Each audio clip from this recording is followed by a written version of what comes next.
2020 has been more sci-fi than 2001: A Space Odyssey. Did that make sense? Some of you have no idea what 2001: A Space Odyssey is. Some of you may not even have been born then. But welcome back. Glad you could join me again. We have WAPs on the screen. WAPs on the screen. Getting my fill of the word. This is Replicant Fish. Hello, men and women. Hope you're having a good day. And here's a video you may enjoy for something both men and women enjoy. WAPs. Yeah, indeed. Well, hopefully WAPs. Unless you're Tommy Laren, you may have a DAP. Ha. I shouldn't have to explain what a DAP is, but let's carry on. WAP reaction shows how threatened men are by female sexuality. Oh my God. Run, run, men, run. It's a WAP. Oh my God. Can you imagine a woman opens her legs and you run in fear? Oh, good God, what is that? What is that? And she says, it's just my WAP. It's just my WAP. In other words, it's ridiculous. Men aren't threatened by WAPs. If they are, they're probably not straight men. But seriously, probably edit that joke out. Probably may offend someone, excuse me. But the thing is, this article is ridiculous to begin with. And what else is ridiculous? Oh, this article is written by Teen Vogue. Yay, Teen Vogue. So as you're listening to this misogynist, supposed misogynist, explain why this is not really a good thing to be imposing so heavily on young women, you do have to wonder what sort of world we live in where a misogynist is rationalizing that better than Teen Vogue. Once again, 2020 more crazy than 2001. It's a flipping space odyssey, even if you're not high. Cardi B and Megan the Horse's new anthem brought out an age-old debate over female sexuality. Written by Brittany McNamara. Cardi B and Megan the Horse, nay, released their song WAP and its music video on August the 7th, and women everywhere rejoiced in the glory and overt sexuality of the song. So they threw their WAPs in the air. Nice. But it also came out to much controversy. Most of the backlash was about Kylie Jenner being included in the video, but another age-old discourse bubbled up too. The song, which serves as an acronym for a well-lubricated... Come on. Which serves as an acronym for a well-lubricated vagina, has outraged... Come on. Has outraged many, because it's a clear example of women talking about their sex like men do. Okay, apologies. It's difficult reading things with a straight face and knowing that they may be taking this very serious, but let's carry on. In a now viral video, conservative talking head Ben Shapiro reads the lyrics to WAP, commenting on how vulgar they are. He even went so far as to tweet that his wife, who is a doctor, told him that a vagina so wet it requires a bucket and mop. Yeah, that's how you do him. Have him dripping. Okay, stop. Okay. The thing is, if you think I'm vulgar, I'm referring to this song. Yeah, just remember that. As Cardi B and Megan boast to have, might be a sign of a sexually transmitted infection, a claim many have since refuted, okay? Shapiro isn't the only one who clutched his pearls at the song. That's a strange image. In an interview with Far Out magazine, CeeLo Green used the song as a jumping off point to criticize multiple female artists who talk about sexuality in their music. He called it shameless and disappointing on a personal and moral level. Says CeeLo Green, the man that wrote "Don't You Wish Your Girlfriend Was Hot Like Me." Yeah, I mean, some would say, well, that's not really the same thing. But I mean, it's kind of shaming ugly chicks, isn't it? I mean, if you're ugly, you're not going to look hot like her. Especially Nicole Scherzinger. I can't say her second name, but Nicole. Yeah, indeed, 10 years ago, but she's getting on now. But let's carry on. It's really no surprise that men like Ben Shapiro are outraged over a wet-ass pussy. Outrage, rage, run, men, run from a wet vag. Don't run. Just obviously, if the vag is attached to a crazy woman, obviously run. But yeah, in other words, it's nonsense. In other words, if you scroll through Twitter, there are many low-hanging jokes to this effect. And honestly, Replicant Fish is not the sort of man that makes jokes off low-hanging fruits. No, I'm better than that. Let's carry on. But that's not really what I mean. Criticizing and suppressing women who harness their sexuality and discuss it in frank, even vulgar terms is part of a long history of policing women's sexuality. Look at us vicious men policing women's sexuality. Good God. And the amount of toys they have nowadays. Good God. Look at men just suppressing women's sexuality.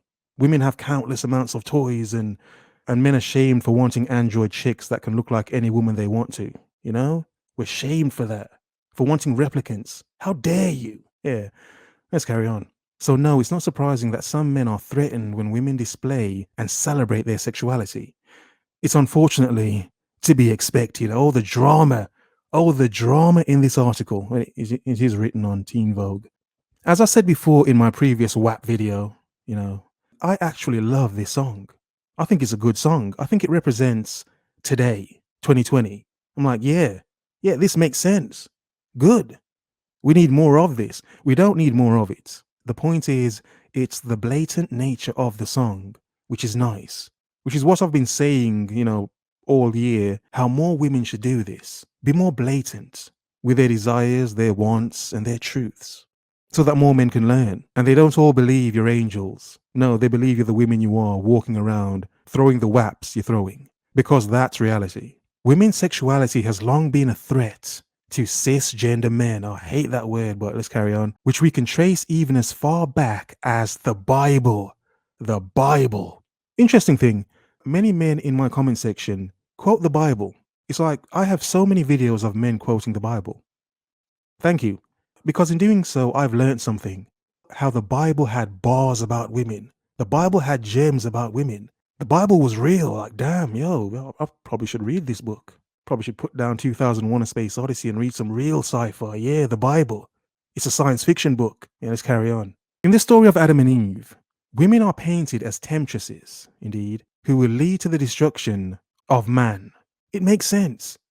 Temptresses who will lead to the destruction of man, indeed. As illustrated by Eve taking a bite of forbidden fruit. I think they meant to write the forbidden fruit. Wow, is it written by teenagers as well? No offense to teenagers.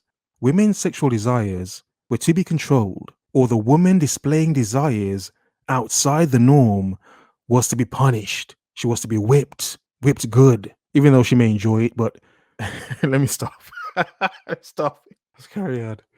During the Salem witch trials, promiscuity was one of many potential signs of a witch. Damn, bunch of witches walking around throwing their daps about. Witchy WAPs? Yeah, be careful. And it's not surprising because many women are into, as I've said before, crystals and magic and dark magic and spirituality and putting a fruit outside your front door for 2 days and it should make it rain the next week at 8 p.m. Yeah, whatever. Men, however, as men, have always been the arbiters of sex. They are allowed to talk about it in whichever ways they please. I never talk about sex. I think it's vulgar talking about sex so much, and that's why you never hear me talk about sex. Yeah. But decide when and how women can express their own sexuality. It should be not too much and not too little. Oh, interesting. So in other words, they're saying that as men, we've always had this stranglehold, if you will, a sexual stranglehold, but seriously, on women's sexuality. We can't let them be too sexual, but we don't like if they're not sexual at all. So in a sense, as men, we keep women in this sort of limbo of their sexuality. Oh, don't be too slutty, but you kind of have to be a slut as well. You can't have some slut about you, some garden tooldom about you, Yeah? So yeah, I've lost my train of thought, just thinking about garden tools in the Garden of Eden and WAPs. Yeah, I've lost my train of thought. Let's carry on. In music alone, there are countless examples of men talking frankly about their genitals and their sexual prowess. Indeed, from the windows to the wall, till the sweat drops from my balls. Poetry. Men boast about the size of their penis, the kind of sex they like, and how long they can have sex for, the positions in which they have it. The list goes on. Well, it's ridiculous saying that, considering that obviously women like a man that can obviously break her off. I mean, come on. No woman wants a man that's going to give her a dap. Yeah? No, she wants a man that's going to give her a WAP and then know how to work that WAP. That's it's probably too much. Too much for YouTube. Calm down, fish. It's too much for YouTube. Let's carry on. There's been a hefty dose of criticism about the language with which men speak about women in music. and the rampant sexism and sometimes violence against women. Oh my God, that's wrong. Normalized in all kinds of popular music. That's why we can hear Cardi B say, she don't cook, she don't clean, but she still gets the ring. Indeed. Well, it would be some ring because she looks like Frodo. Or Gollum. Yeah, let's say Gollum. Yeah, Gollum. Yeah, let's carry on. But when women reverse these roles and use their sexuality as fodder for their arts, they're slut-shamed, you garden tools, called bad role models, and accused of setting women back. Now, this is not setting women back. Yes, it is setting a poor example for teenage girls who will become women one day. And the point I want to make is how WAP is linked to OnlyFans. Yeah, OnlyFans, one of my favorite topics of this year. Because WAP, obviously, think of all the young women seeing WAP thinking, wow, is that how you get men's attention? By being so vulgar with your WAP. And connected to WAP is Cardi B, who has what? What does Cardi B have? An OnlyFans, of which she says is not going to be, her doing disgusting things. No, she's already made WAP. No, it's her doing, not even sure, just lingerie crap. Who cares? So think about that connection. How many young women will see the connection between the WAP, the OnlyFans, and the money? So would it be surprising that we live in a world where more women are being pushed to sell their WAPs? Yeah, it's not surprising. And it will be legalized soon anyway, so we're going that way anyway. So it all makes sense. That's why I love this song. Because it makes sense. When you can see the patterns, you see how it all makes sense, indeed. So whether you're out there enjoying WAPs or not, I wouldn't suggest eating one. You don't know where it's been.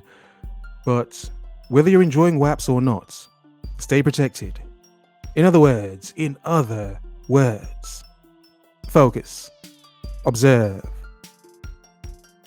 remember.